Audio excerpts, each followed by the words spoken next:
These worms are small, they're red, blood red, and they occur in, well, knots of worms. Lots of worms together.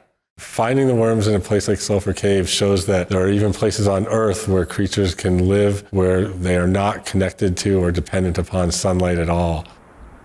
Sulphur Cave is full of toxic gases. If you're going into Sulphur Cave, you can't go in there without self-contained breathing apparatus. Just like a stinky, muddy, goopy hole in the ground and deadly to humans and most other creatures. That's full of life.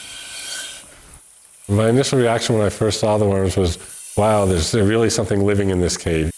And it immediately made me think they could be a new species that probably live nowhere else on the planet. To keep these worms alive between the cave and the museum, my homemade method of oxygenating these worms is just to aerate them through this little straw. Just make sure I don't drink any by accident. The last thing I'd want to do would be suck up a bunch of worms. If you go into a toxic cave, you don't expect anything exciting living there because it's supposed to be dead. And suddenly you find worms that even look nice. Well, as much as worms can look nice. Some of the items we're researching still with the worms include how and why their blood binds oxygen so well. There could be some potential medical benefits to that.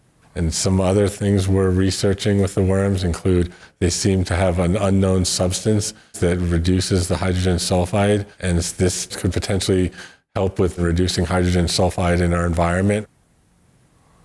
We always think, well, to have life on another planet, it has to be like Earth.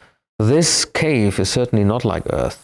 The worms in Sulphur Cave survive without sunlight because they're living on bacteria that get all their energy from the hot spring water that feeds the cave.